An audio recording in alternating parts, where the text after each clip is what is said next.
Dear students, today just I am going to teach you the new topic in class 8 biology, and name of the topic or chapter is crop production and its management.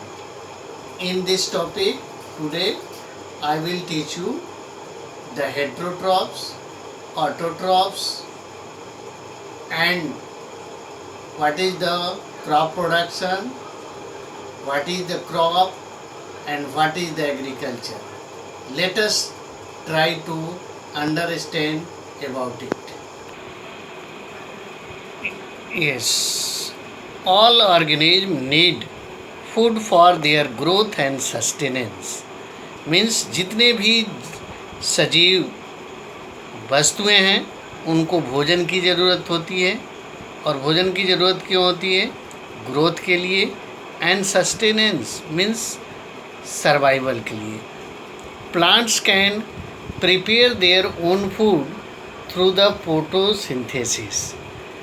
जैसा कि plants अपना भोजन photosynthesis प्रक्रिया के द्वारा बनाते हैं. And they are the autotrophs, और इसलिए उनको ऑटोट्रॉप्स कहते हैं. Among all the living organisms, only the green plants are the autotrophs. That is, they make their own food. In fact, the green plants perform a basic metabolic activities called the photosynthesis, in which by using the energy of the sunlight, green plants combine carbon dioxide and water to produce the carbohydrate, that is the food. Rest of the organism, including the human beings, are heterotrophs. बाकी organism heterotrophs के category में आते हैं. इसमें human beings भी आता है, और they are dependent on the plants for their food. वो भोजन के लिए पौधों पर आश्रित रहते हैं. Means heterotrophs, while the autotrophs are the self dependent, and they are heterotrophs are dependent on the plants, also on the animals for their food. To meet the demand of the food, for the food, prehistoric humans used to gather the food from the forest.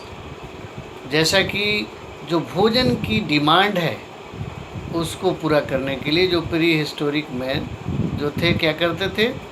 वह जंगलों से उसे एकत्रित करते थे. Later they started settling at the places close to the water resources, और धीरे धीरे वाटर रिसोर्सेज के पास वो सेटल होने लगे. ये human beings around 10,000 years ago, लगभग 10,000 साल पहले, human discovered that they could grow the food giving plants by the planting their seeds. उन्होंने खोजा कि वो भोजन देने वाले पौधे और उनके बीजों को लगाकर मनुष्य ने खोज किया कि पौधे के द्वारा भी आदमी भोजन प्राप्त कर सकता है, उनको पौधे को उगा सकता है. और जब ये पौधे की उगाने की प्रक्रिया को मनुष्य ने समझ लिया, this discovery change the humans from the food gatherer to food producer. पहले मनुष्य क्या था?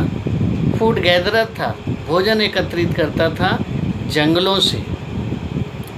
लेकिन जब वो सीड को लगा करके फूड गिविंग प्लांट्स का ग्रो करने लगा, तब उसके बाद वह मनुष्य फूड गैदरर से फूड प्रोड्यूसर्स बना.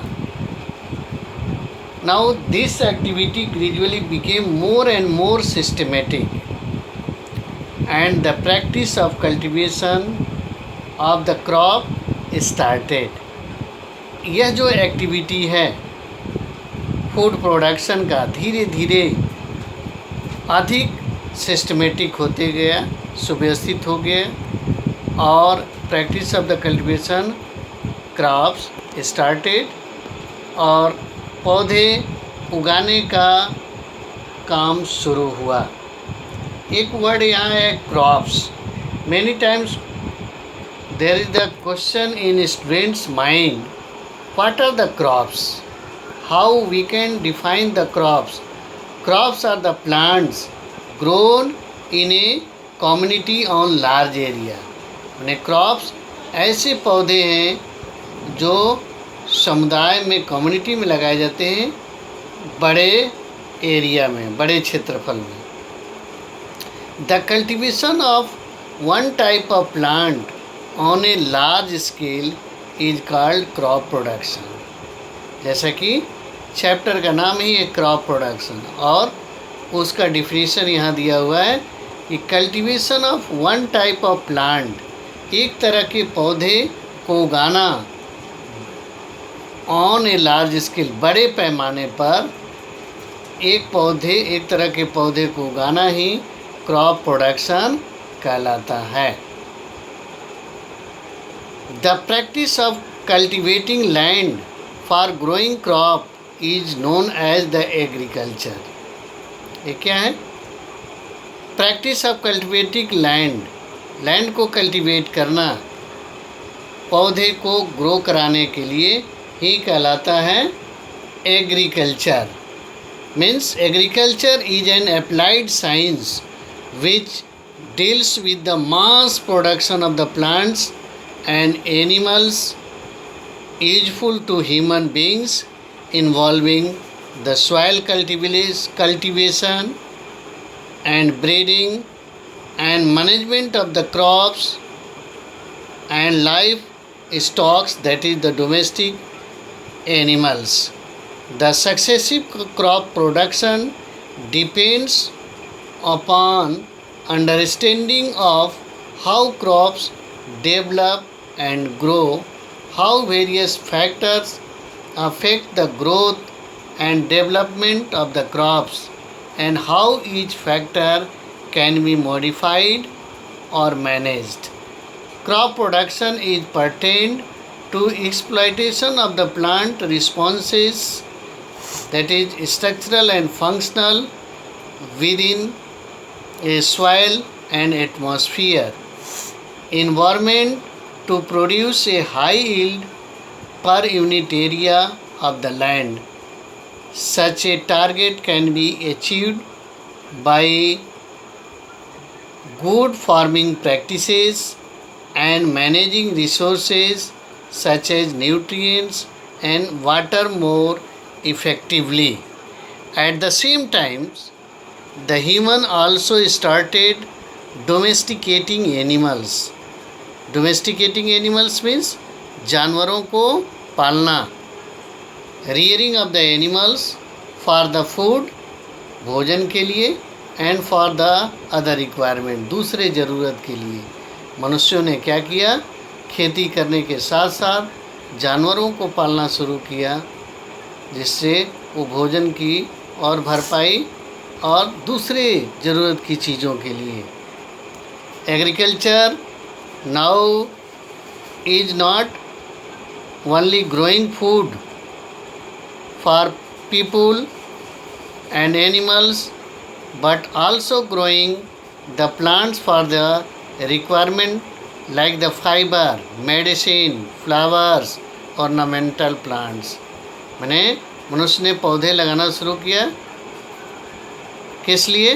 केवल भोजन के लिए ही नहीं, फाइबर के लिए, मेडिसिन के लिए, फ्लावर्स के लिए, ऑर्नामेंटल प्लांट्स, सजावट वाले पौधों के लिए. Dear students, just I hope you have understood the topic. Now the term for the some question for homework. You will write these questions in your homework copy. Define the following terms: A. Autotrophs, B. Heterotrophs, C. Crop, D. Crop production, and E. Agriculture. Dear students, you like it, subscribe and press bell icon. That's all today in class 8 biology.